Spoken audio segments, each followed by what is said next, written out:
Bonjour à tous et bon début de semaine à vous. Aujourd'hui, nous venons encore une fois avec 2 versets bibliques, mais avant cela, la prière. Notre Père qui est dans les cieux, nous te rendons gloire et grâce. Nous te disons merci pour le souffle de vie que tu as renouvelé en chacun d'entre nous. Nous te glorifions, nous te rendons grâce pour tout, Seigneur éternel.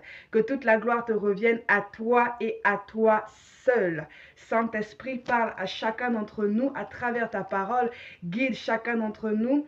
Nous plantons, nous arrosons et c'est toi seul qui fais croître. Alors Seigneur, nous croyons que tu fais croître et que tu continueras à croître tout ce que tu mettras toi-même en nous, que toi-même tu as semé en nous. Nous te glorifions, nous te célébrons, te disant merci encore une fois. Au nom de Jésus, nous avons ainsi prié. Amen.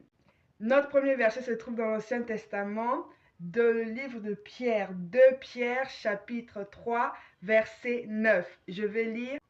Le Seigneur ne tarde pas dans l'accomplissement de la promesse, comme quelques-uns le croient, mais il use de patience envers vous, ne voulant pas qu'aucun périsse, mais voulant que tous arrivent à la repentance.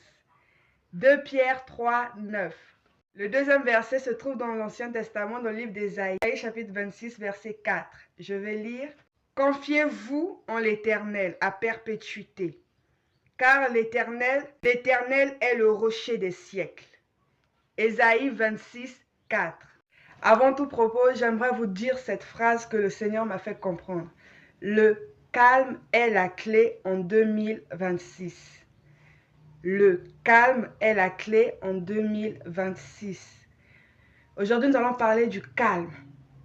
Nous devons rester calmes. Ne pas paniquer, ne pas stresser, ne pas angoisser, ne pas s'agiter. Être calme. Pourquoi est-ce que nous devons être calmes? Parce que Jésus-Christ nous a dit ceci dans le livre de Matthieu 20, 28. Je suis avec vous jusqu'à la fin du monde. Jésus a dit, il ne nous a pas laissés orphelins, il nous a envoyé son Saint-Esprit qui est lui-même et il est avec nous. Dans le livre de Romains, Dieu nous dit que si lui, il est pour nous, qui sera contre nous? Quand Dieu est avec nous, nous n'avons pas besoin de paniquer. Peu importe la situation, nous devons être calmes. Nous avons besoin de rester calmes.